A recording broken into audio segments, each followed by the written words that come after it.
श्री दत्तगुरु आणि स्वामी समर्थ यांच्या भक्तांकरिता हा व्हिडिओ खूप महत्वाचा आहे, हे जाणून घ्या।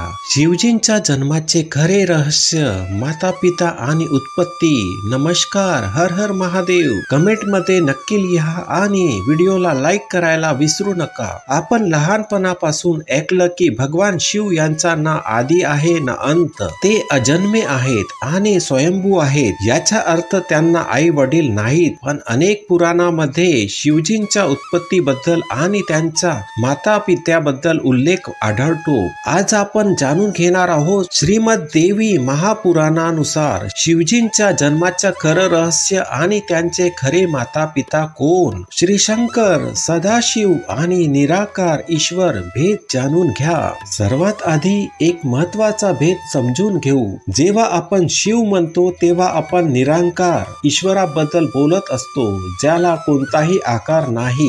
जेव्हा आपण सदाशिव म्हणतो तेव्हा आपण त्या महान आत्म्याबद्दल बोलतो, जे या विश्वाचे मूळ आहेत। आणि जेव्हा आपण शंकर किंवा महेश म्हणतो तेव्हा आपण सती किंवा पार्वती यांचे पती महादेव यांच्याबद्दल बोलत असतो।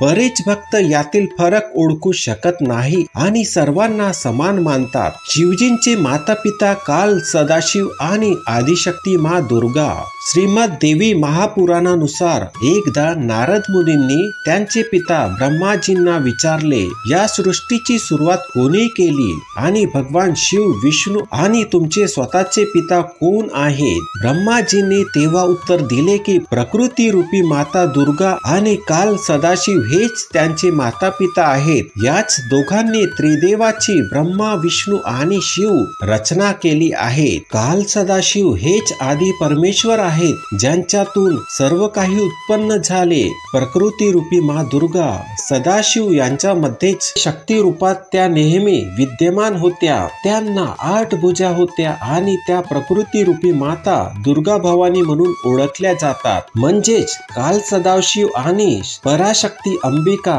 हेच शिवजींचे आणि इतर त्रिदेवांचे मूळ माता पिता आहेत। सृष्टीची निर्मिती, त्रिदेवांचा जन्म फार प्राचीन काळी, जेव्हा आकाश, धरती, जीवन काहीच नव्हते, तेव्हा फक्त काल स्वरूप सदाशिव हे एकमेव शक्ती होती। त्यांच्यातच दुर्गा शक्ती रूपात होत्या। सृष्टीचा विस्तार करण्यासाठी आणि नंतर स्वतः मोक्ष अवस्थेत जाण्यासाठी सदाशिव आणि माता दुर्गा यांनी अन्य प्राण्यांची रचना करण्याचा विचार केला। पहिला, भगवान विष्णूचा जन्म।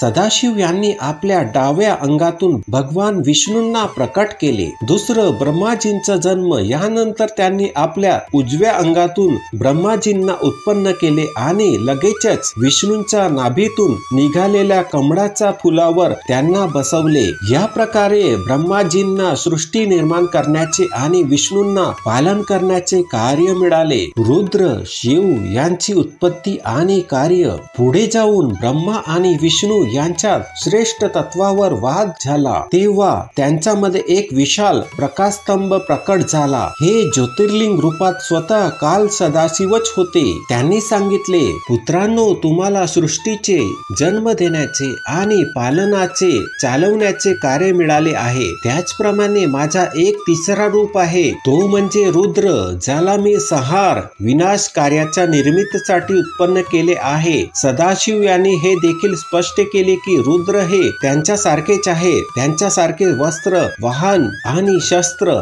धारण करतात। फक्त एकच कार्य आहे जे कोणी करू शकत नाही, आणि ते म्हणजे कृपा करणे। हे फक्त सदाशिवच करू शकतात। यावरून हे स्पष्ट होते की श्री ब्रह्मा, श्री विष्णू, रुद्र, महेश हे सर्व काल, सदाशिव आणि आदिशक्ती माँ दुर्गा यांचे अंश आहेत। रुद्र म्हणजे शंकर, महेश हे संहाराचे कार्य करण्यासाठी सदाशिव यांच्यापासून उत्पन्न झाले आहे। तात्पर्य, मित्रांनो, कथा आपल्याला सांगते की संपूर्ण विश्वाचे मूळ सदाशिव आणि शक्ती रूपी माँ दुर्गा आहेत। त्यांचे अंश म्हणून त्रिदेवांची निर्मिती झाली। शिवजी हे केवळ आधी अनादीच नाही, तर ते या सृष्टीचे मूळ परमेश्वर सदाशिव यांच्या शक्तीच्या अविभाज्य भाग आहेत। ही माहिती तुम्हाला कशी वाटली कमेंट मध्ये नक्की सांगा। तुमच्या मित्रांना आणि शिवभक्तांना हा व्हिडिओ नक्की शेअर करा। श्री दत्तगुरु, श्री स्वामी समर्थ, हर हर महादेव।